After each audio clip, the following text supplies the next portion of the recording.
My husband had a painful red lump on his shin for 6 weeks. 3 doctors looked at it and not one of them asked him about his Crohn's disease. Hi, I'm Kate, and today we're talking about the skin complications of Crohn's disease that get missed, sometimes for months. So if you or someone you love has IBD and something strange is happening on your skin, this video could save you a very long diagnostic detour. Now, my husband had a red lump on his shin. It was red, pretty lumpy, and it had been there for a little while. So we thought we'd mention it at a GP visit. 6 weeks later, someone finally connected the dots that, maybe it could have something to do with Crohn's disease. And we had seen 3 separate doctors.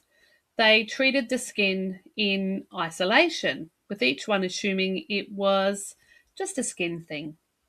So what happened after that 6 weeks period was someone finally asked the right question, and that changed everything.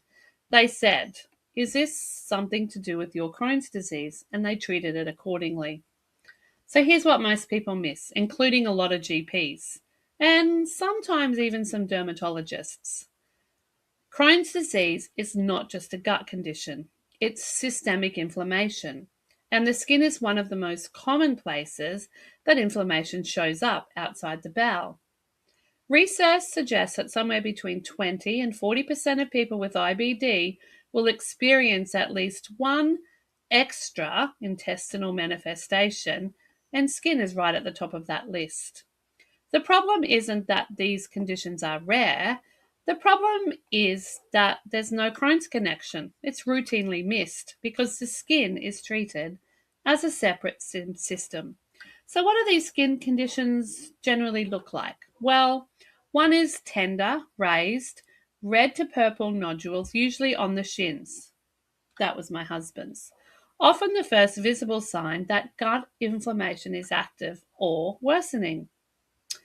So sometimes it can be found that you notice that on your shin and then suddenly you go and get a blood test and sure, your markers are all up and a flare's on the way.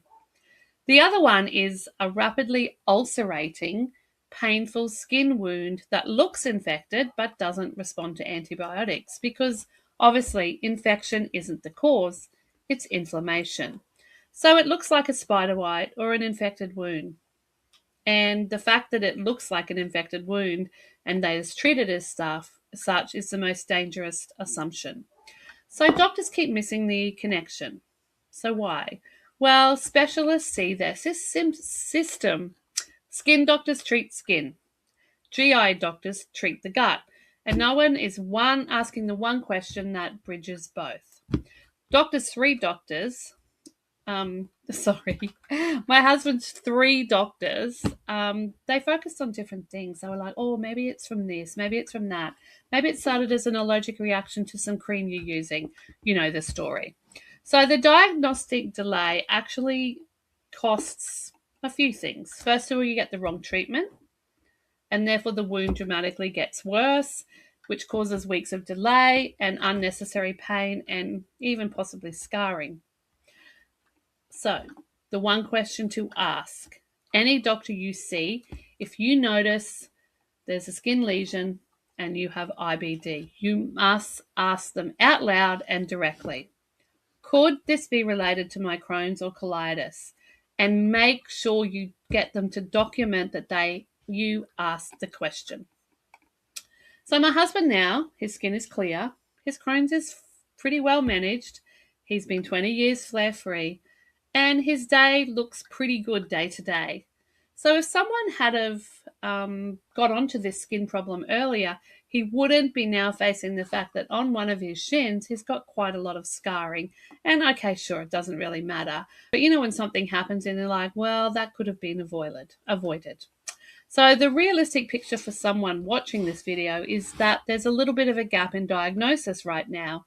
And the important thing for you is to ask your doctor, the GP, whoever you're seeing about the skin problem, could this be to do with my Crohn's disease or colitis? Now, if you found this useful, share it with someone who has IBD, because the person who needs this information most is probably not the one searching for it. yet. I'll see you in the next video and have a beautiful day.